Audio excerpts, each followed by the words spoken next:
मैं कराने जा रहा हूँ 10th क्लास का मैथ चैप्टर 1 प्रश्नावली 1.3 का पहला क्वेश्चन।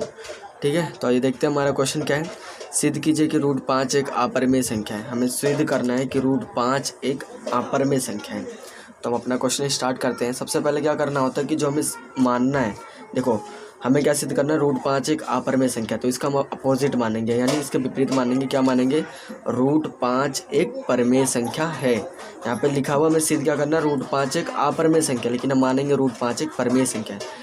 तो यहाँ देखो लिखा हुआ रूट 5 एक अपरिमेय संख्या, मैंने मान लिया, माना रूट 5 एक परिमेय संख्या है। ठीक है, आपको सबसे पहले ये मानना है। आपको पता भी होना चाहिए कि परिमेय संख्या होती क्या, जिनको हम पी बाई क्यू के रूप में लिखते हैं। तो हमने मान लिया ना, देखो क्या माना कि रूट 5 एक परिमेय संख्या है, ये हमने मान लिया। ठीक है, रूट 5 एक परिमेय संख्या है। तो जब रूट 5 को हमने मान लिया तो आपको पता है कि रूट जो परिमेय संख्या होती है उसको हम कैसे लिखते हैं। इसको ऐसे रहने दो। देखो हम परिमेय संख्या को कैसे लिखते हैं, पी बाई क्यू के रूप में। तो रूट 5 को हमने किसके बराबर कर दिया, पी बाई क्यू के रूप में कर दिया। ठीक है, अब ये बताओ पी बाई क्यू आपको पता है ना, परिमेय संख्या वही होती है जिनको पी बाई क्यू के रूप में लिख सकते हैं और क्यू बराबर नॉट जीरो होते हैं। तो मैंने रूट 5 को क्या कर दिया, पी बाई क्यू के रूप में बराबर कर दिया। और मैं यहाँ पे क्यों किया हूँ, देखो यहाँ पे कुछ लाइनें होंगी ज़रूरी लिखना। यहाँ पे आपको लिखना है जहाँ पी और क्यू सह अभाज्य पूर्णांक है। सह अभाज्य पूर्णांक है क्योंकि क्यू बराबर नॉट जीरो। ठीक है, जिसमें क्यू बराबर नॉट जीरो होता है परिमेय संख्या। आपको पता है कि नीचे जो क्यू में जीरो नहीं होना चाहिए तभी वो परिमेय संख्या होती है, अगर जीरो है तो वो परिमेय संख्या नहीं होती है। तो मैंने यहाँ पे क्या लिखा, रूट 5 को बराबर कर दिया पी बाई क्यू के रूप में, और क्या लिखा, जहाँ पी और क्यू सह अभाज्य पूर्णांक है। अब एक चीज़ मैं आपको बता दूँ, सह अभाज्य का मतलब क्या होता है। देखो सह अभाज्य, जैसे मान लो कि अगर मैं करूँ 8 कर दूँ 8/4, ये 8/4 जो नंबर है, या ये नंबर तो या तो सबसे अपने से विभाजित हो या तो 1 से विभाजित हो। सुनो देखो, इसको छोड़ो, 5 करता हूँ, 5/7 कर देता हूँ। सहभाज्य क्या होता है पहले आप समझ लो। देखो वह नंबर जो 1 से विभाज्य हो या स्वयं से, 1 से विभाजित हो या स्वयं से। ठीक है, जैसे अभी एक ये नंबर है, या तो 1 से विभाजित हो जाएगा, 1 के पढ़े 5 बार में आता है, फिर 1 के पढ़े 7 बार में, तो बात तो वही आएगी, 5/7 ही आएगा, बात तो वही पड़ेगी ना। तो इससे अच्छा स्वयं से विभाजित हो, तो ये 5 से 5 कम 5 और 7 कम 7। वह नंबर जो 1 से विभाजित हो और स्वयं से विभाजित हो तो उसको क्या बोलते हैं, सह अभाज्य। तो ये देखो पी बाय जो क्यू है ये क्या है, सह अभाज्य, क्योंकि पी और क्यू 1 से विभाजित तो हो जाएंगे, साथ में स्वयं से भी विभाजित होंगे, नहीं तो और किसी नंबर से नहीं। जैसे देखो पी है, पी से कट जाएगा, क्यू से विभाजित हो जाएगा, तो मतलब विभाजित हो गया ना 1 और स्वयं से। तो आपको याद रखना है 1 या स्वयं से जो नंबर विभाजित हो जाए उसको बोलते हैं सहअभाज्य। ठीक है, तो आइए हम अपना आगे करते हैं। अब आपको ये क्या करना है, दोनों तरफ करना है वर्ग। तो आप यहाँ लिख लो, दोनों तरफ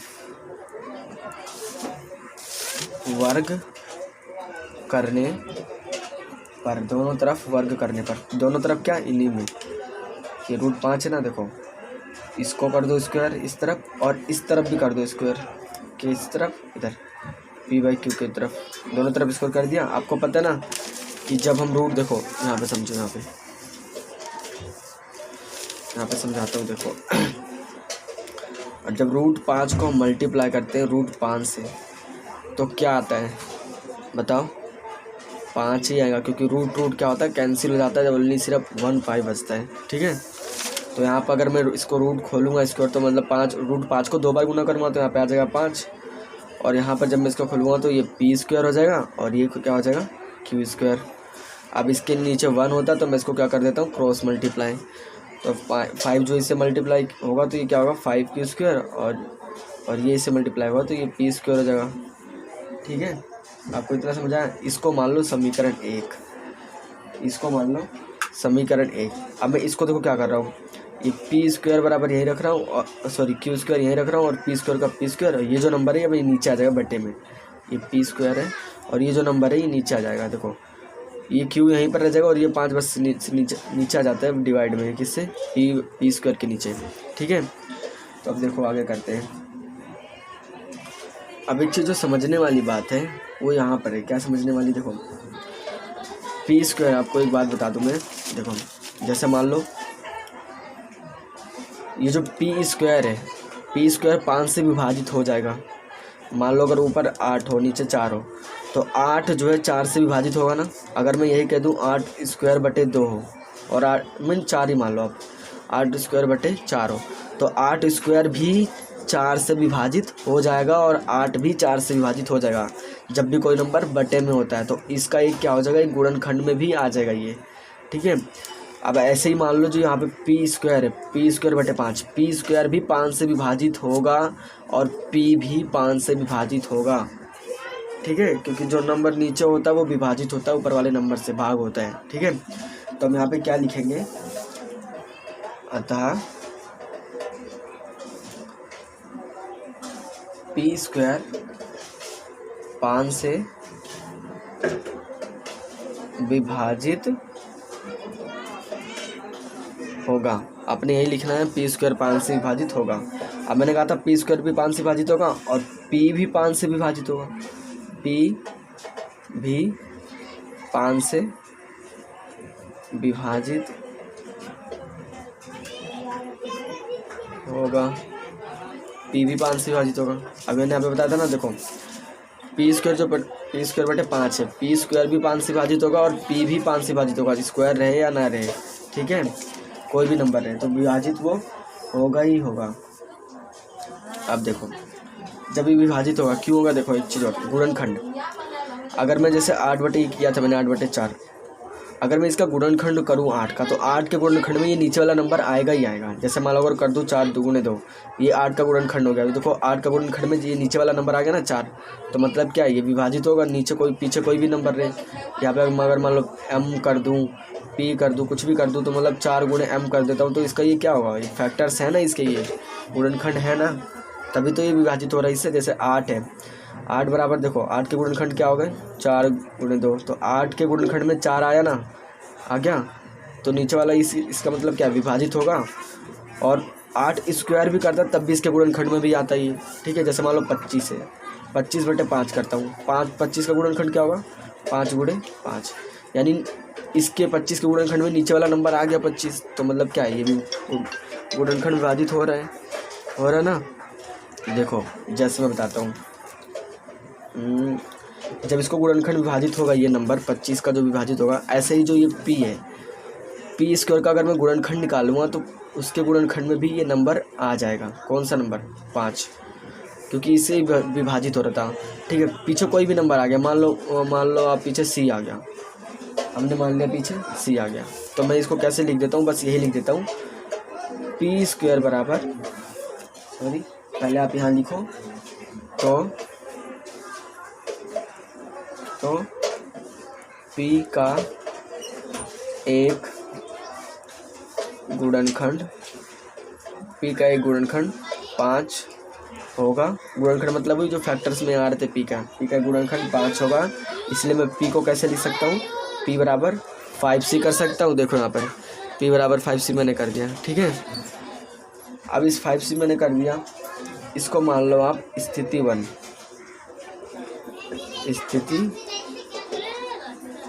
स्थिति 1 मान लो, ठीक है। इसको मान लिया मैंने स्थिति 1 और ये p बराबर 5c हो गया। अब आपने क्या करना है, जब p का मान आ गया, p का मान आपके पास 5c आ गया, ठीक है, इस p के मान को समीकरण 1 में रख देना है।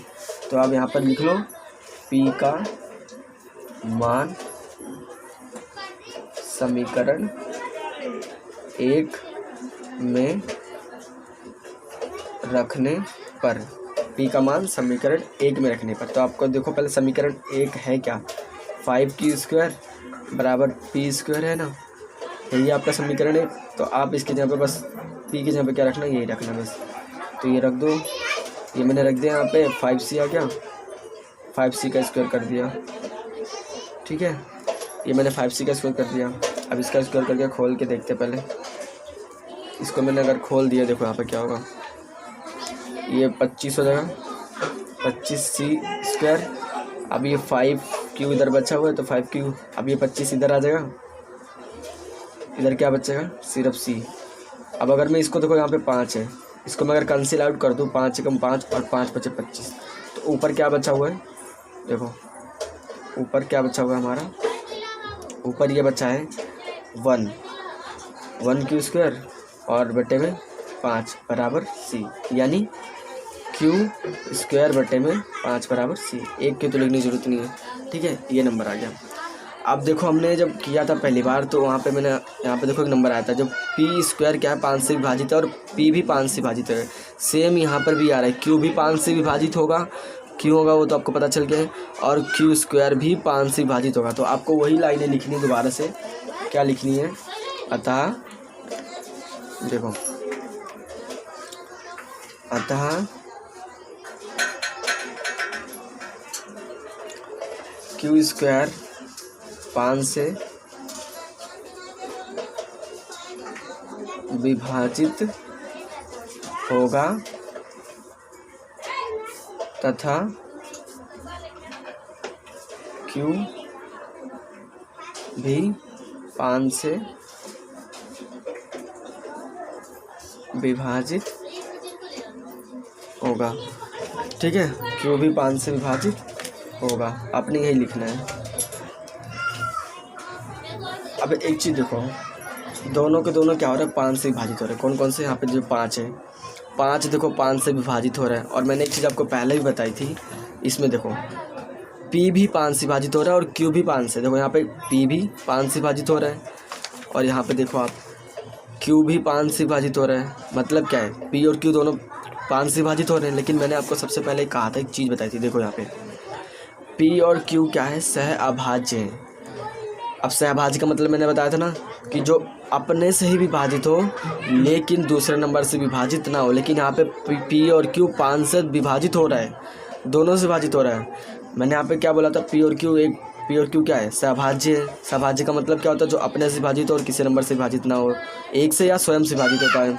P से विभाजित हो, Q से विभाजित हो, या दोनों एक एक से विभाजित हो, तो उसको बोलते हैं सहभाज्य। लेकिन यहाँ पे क्या आ रहा है, यहाँ पे देखो P भी क्या हो रहा है, 5 से विभाजित हो रहा है, और यहाँ पे देखो Q भी 5 से विभाजित हो, मतलब क्या है, दोनों P और Q 5 से विभाजित हो रहे ना, हो रहे। इसको मान लो आप स्थिति दो, इसको मान लो स्थिति सेकंड, ठीक है।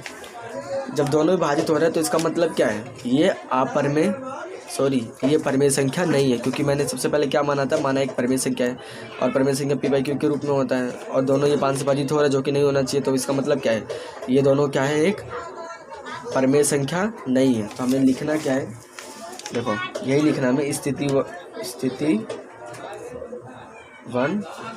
व 2 से स्पष्ट हो जाता है कि P/Q एक अपरिमेय संख्या है, अपरिमेय संख्या है। P/Q यहाँ पे लिख लो, सॉरी यहाँ पे आप लिखो P/Q एक परिमेय संख्या नहीं है, इसलिए जब ये P/Q परिमेय संख्या नहीं है तो इसी का मतलब क्या है, इसलिए √5 एक अपरिमेय संख्या है, अपरिमेय संख्या है। क्योंकि देखो हमें P/Q के हमने क्या माना था, यहाँ पर हमें सिद्ध करना था √5 एक अपरिमेय संख्या, जो कि सिद्ध हो चुका है, और हमने माना था √5 एक परिमेय संख्या, जो √5 को हमने P/Q के बराबर किया था कि ये हमारा परिमेय संख्या है। तो इससे सिद्ध हो गया कि ये क्या है, परिमेय संख्या नहीं है। जब परिमेय संख्या नहीं है तो क्या होगा, अपरिमेय संख्या ही होगा। ठीक है, हमारा हो चुका है डन, कंप्लीट। धन्यवाद।